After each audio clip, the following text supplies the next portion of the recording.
Alhamdulillah di tahun yang ke-11 di Indonesia, hampir 4 tahun saya tidak mudik. Orang tua saya masih di Madinah. Apalagi semenjak saya mendapatkan kehormatan dari Presiden Republik Indonesia Papa SBY waktu itu, 2011, saya diberikan kehormatan warga negara Indonesia. Jadi semenjak saya menjadi warga negara Indonesia justru menjadi beban. Kenapa menjadi beban? Karena wajib bagaimana bisa membawa masyarakat Indonesia pertama harus bersatu. Yang kedua, menjaga NKRI. Yang ketiga, bagaimana kita bisa mewujudkan umat Islam penghafal Al-Quran. Apalagi membawa nama Indonesia. Jadi sebagai rakyat Indonesia wajib jaga nama baik Indonesia. Menjadi contoh baik. Makanya selama saya berada di Indonesia, saya sudah faham dan belajar prinsip orang Indonesia. Orang Indonesia tidak suka ribet, suka yang mudah.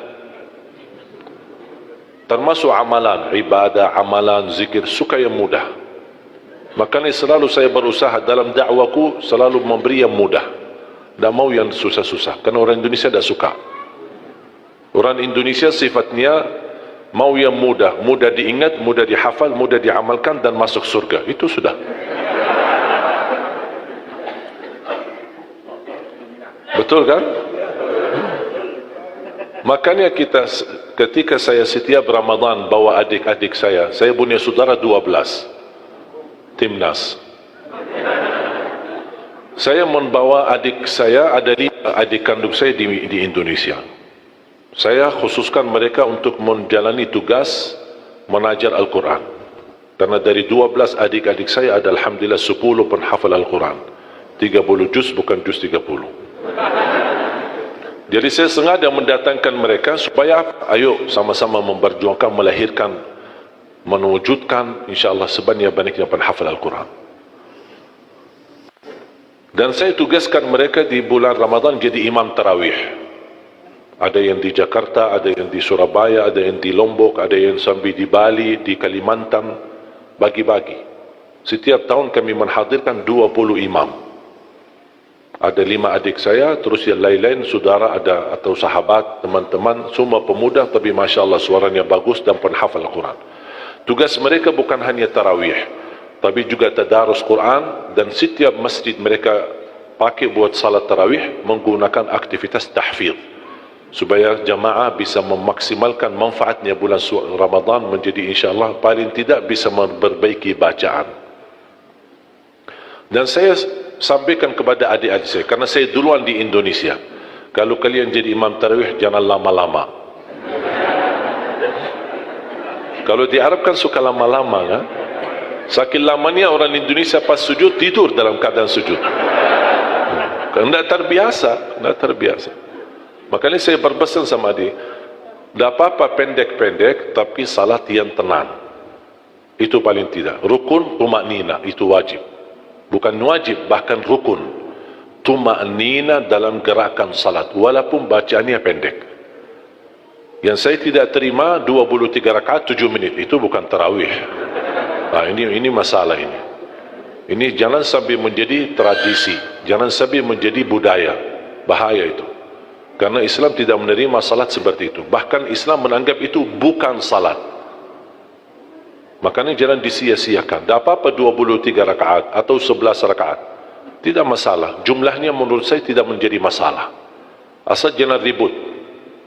Yang 11 menyesatkan yang 23. Yang 23 menyesatkan yang 11. Itu tidak boleh. Yang 11 benar, yang 23 benar. Karena sudah diijma' oleh ulama, salat malam paling sedikit 2 rakaat minimal, paling banyak bebas, tidak ada batas. Itu sudah diijma' oleh Ahlus Sunnah wal Jamaah. Yang menjadi perbedaan menentukan jumlah, ini yang menjadi perbedaan, tidak disepakati oleh ulama. Yang disepakati jumlahnya berapa? Bebas, berapapun bebas. Minimal 2 rakaat. Tapi yang tidak disepakati masalah jumlah yang ditetapkan. Ada yang bilang 11, ada yang bilang 23. Bahkan ada yang 43. Salah satu pendapat di mazhab Malikiyah. Makanya saya sudah mengerti bagaimana cara untuk melaksanakan tarawih, jangan lama-lama. Kalau di Madinah kita Ramadan pasti khatam Al-Quran. Saya punya tetangga di masjid kami di Madinah, Masya Allah istri beliau sudah tua dan beliau bisa hafal Al-Quran dari bacaan saya salat subuh. Kalau salat subuh kami di Madinah 2 rakaat khatam suratul Rahman, 2 rakaat khatam suratul Waqi'ah, 2 hari atau 3 hari maksimal khatam surah Yasin. Jadi subuh hari ini baca sebagian, besok lanjut sisanya, besok lagi lanjut sisanya surah Yasin. Jadi 3 hari salat subuh sudah khatam surah Yasin. Surat Tabarak kita lakukan 1 rakaat. Surat hari Jumat subuh As-Sajdah rakaat pertama dan rakaat kedua suratul Insan, hal ata 'alal insan. Dan jamaah yang ada di sekitar masjid kami di Madinah, termasuk ibu itu, beliau suaminya menceritakan, istri saya bisa hafal beberapa surah yang antum sering bacakan di dalam salat subuh. Suka panjang. Begitu saya datang ke Indonesia, pertama kali saya belum faham budaya Indonesia. Niat saya baik, salat subuh diminta jadi imam. Saya maju jadi imam. Saya baca Ar-Rahman di rakaat pertama. Saya baca Al-Waqi'ah di rakaat yang kedua. Awal-awalnya saya rasa saf masjid cukup banyak. Pas begitu salam saya lihat sisanya cuma 1 saf. Wallahu alam ya Allah kemana perginya. Tidak terbiasa. Saya kaget. Masa semuanya sakit? Masa semuanya pinsang? Tapi lama kelamaan, oh sudah faham. Ini orang Indonesia seperti ini. Makanya saya bilang sama adik saya jangan lama.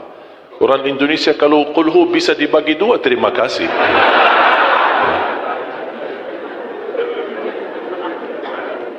Tapi yang saya senangi di Indonesia itu semangat.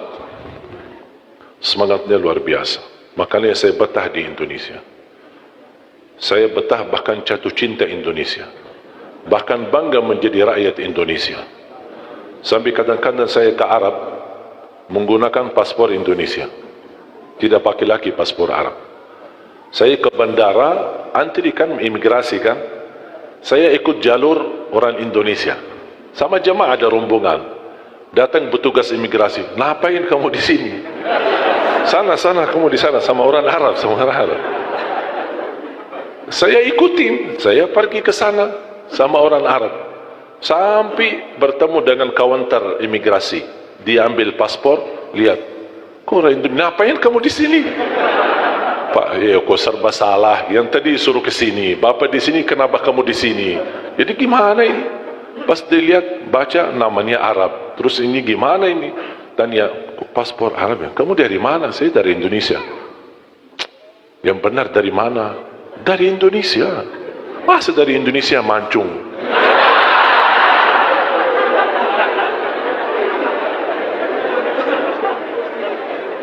Tapi subhanallah, karena sering bolak-balik, pulang kampung, kemudian silaturahim orang tua bersama jamaah, sampai di bandara sudah kenal. Saya sudah sering. Tapi alhamdulillah, wallahi nikmat Indonesia. Berkat saya jadi warga negara Indonesia, anugerah nikmat menjadi warga negara Indonesia, saya bisa ke Palestina. Selama masih warga negara Arab, tidak bisa ke Palestina.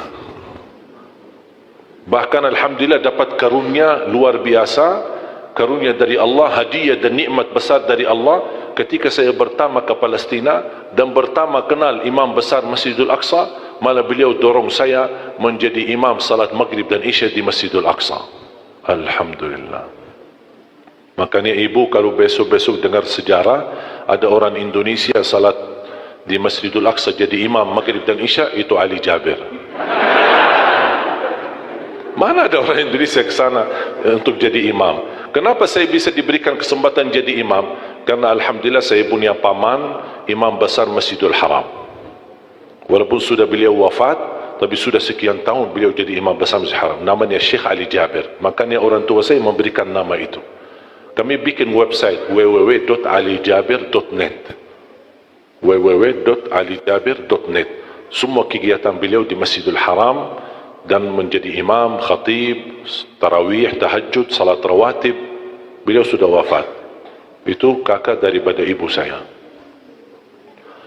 Makanya ketika saya bertemu dengan guru paman saya alhamdulillah berkesempatan belajar sama beliau, dan beliau memberikan gelar Ali Jabir As-Saghir, Ali Jabir Junior, karena beliau yang sudah imam besar Masjidil Haram, Ali Jabir Senior. Dari situlah saya mendapatkan nama Syekh Ali Jabir semenjak saya menghafal Al-Quran. Tidak peduli nama, karena nama itu tidak terlalu berharga. Yang penting apa yang kita lakukan. Inna Allah la yanzuru ila a'malikum, la yanzuru ila suwarikum, wala ila ajsamikum, wala ila amwalikum. Allah tidak peduli harta kalian, keturunan kalian. Saya tidak peduli asal usul saya dari mana. Orang Arab bukan orang Arab, menurut saya tidak ada yang berbeda. Yang mulia di sisi Allah adalah orang yang takwa, walaupun dia bukan orang Arab. Tidak ada harga bagi orang yang memiliki keturunan Nabi kalau dia tidak menggunakan takwa dan iman kepada Allah dan amal saleh. Buktinya paman Rasulullah Abu Lahab, paman dekat sama Rasul, hubungan keluarga, tapi Allah kekalkan di neraka. Berarti Allah tidak peduli keturunan kita, asal usul kita, dan siapa diri kita. Yang Allah pedulikan apa takwa kita dan apa isi hati kita.